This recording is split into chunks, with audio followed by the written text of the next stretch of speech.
Hello, YouTube friends and family. This is Laura coming to you with a very short video. I know I haven't brought anything to you in a long time, but today I'm just going to jump right into this. As I was reading my Bible this morning, I ran across a scripture that talks about judging. And it tells us to judge not, because in the same manner that we judge others, we will be judged. And I'll provide the address of the scripture in the description box below. But as I was thinking about this, um, do you realize that every day you're being judged, whether you know it or not? And most times we don't like to be judged, but we're being judged every day by the clothes we wear, the way we wear our hair, the type of car we drive, the job that we work at, the way we talk, our mannerisms. We're being judged every day. And the very people that judge us harshly, and I don't know if you've ever been judged harshly, but if you've ever been judged harshly, the people who judge you that way, they paint their flaws with a very light brush stroke, but they paint yours with a very heavy one. They hold your feet to the fire. They magnify your flaws while minimizing their own. And people who judge us, or people who pass out harsh judgments, they're the ones who they look for areas of weakness in us to take advantage of that. Sad to say, there are people out there who look for your weakness and they prey on that. And they label people with the weakness as needy, desperate, thirsty. And so what does that mean? Today I'm going to really hone in on the word needy. And I think I'm going to entitle this video, Stop Being Needy. Now, how do we know when we're a needy person or perceived as a needy person or acting needy? Well, number one, a needy person is someone who really does not know who they are.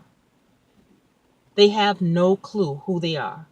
So they go from person to person, place to place, job to job, trying to figure out, who am I? Who will accept me? Who will validate me? Who will tell me that I'm okay? A needy person also values the thoughts and opinions of others more than God and more than their own self.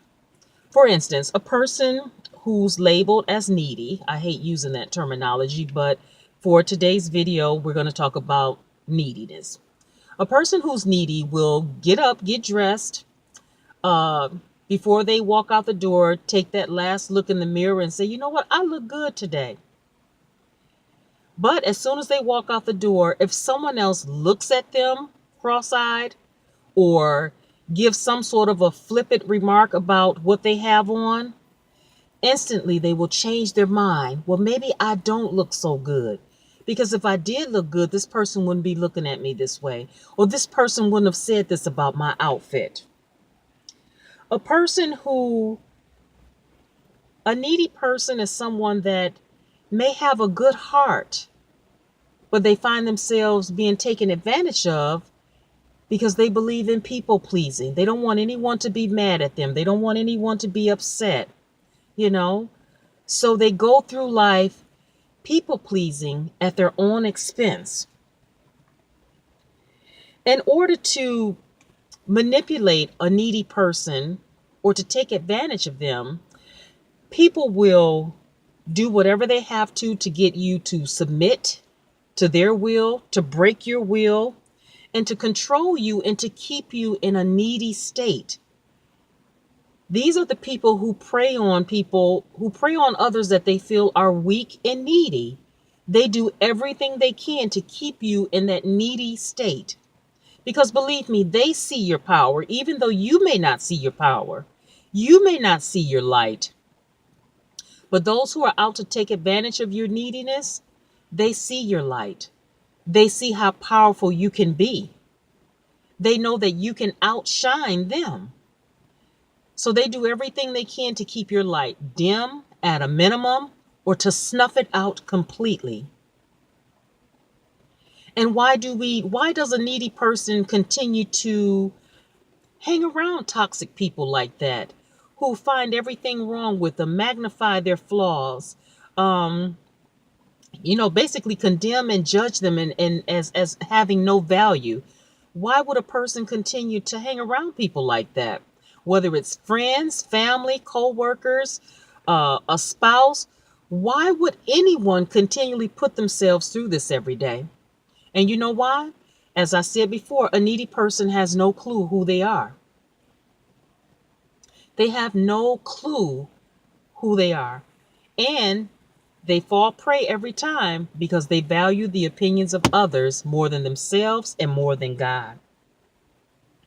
I was listening to Joe Saxton today, and this is a quote that she came up with. Joe Saxton is a prolific writer, author, teacher, public speaker, motivator, and she said this today.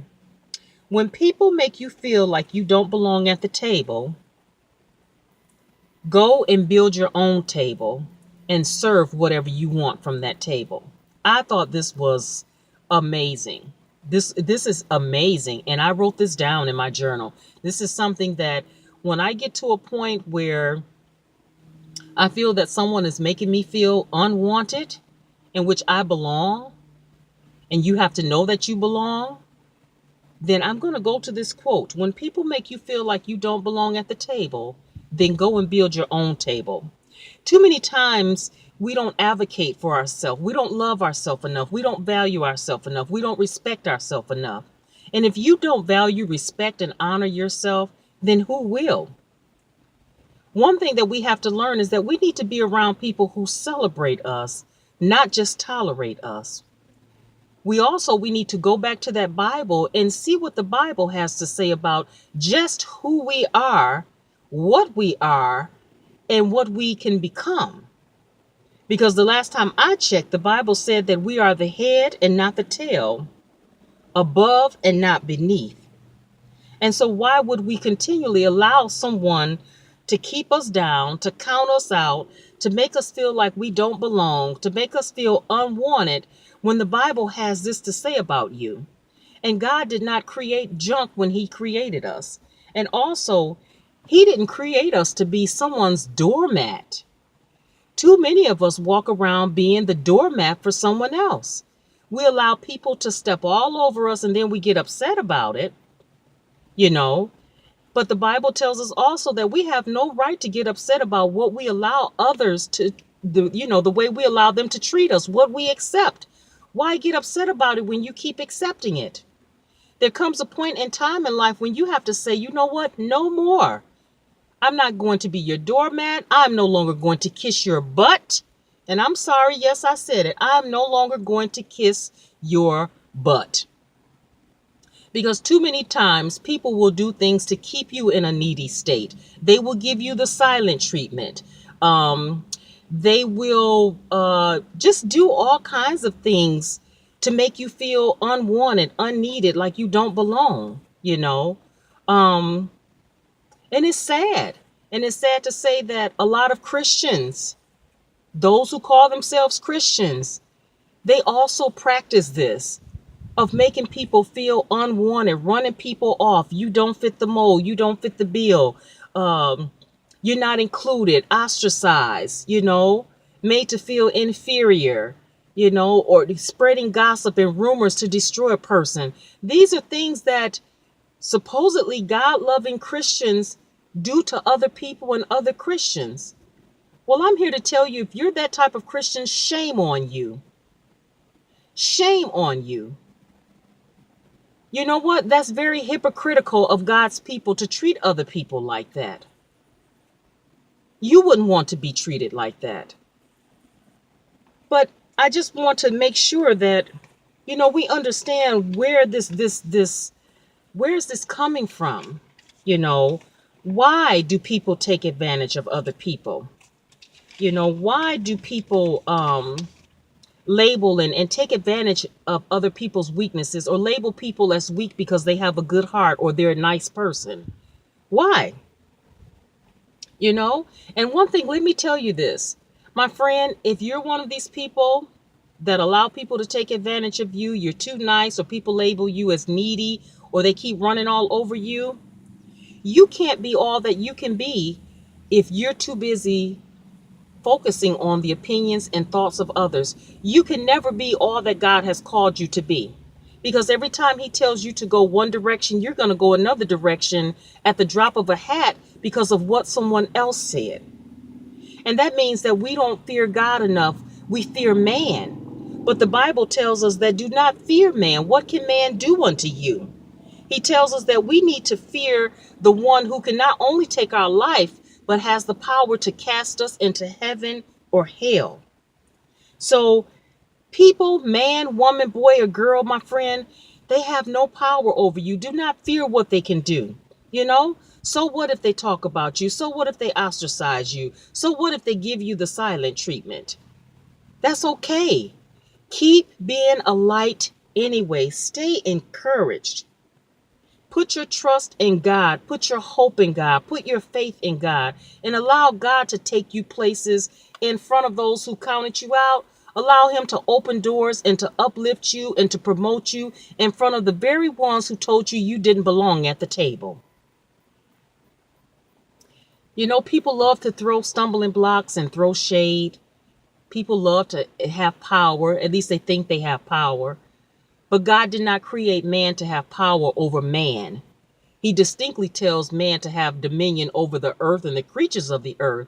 But he did not say, as a man or woman, for you to take control, have power, and dominion over another human being. That's his job, not ours. And so I'm going to end this video right here. Like I said, I'll include the address of where it says not to judge. I hope that you've enjoyed the content of this video. If you have, please like, subscribe, leave a comment, and please share. And until we meet again, as always, bye-bye, my friends.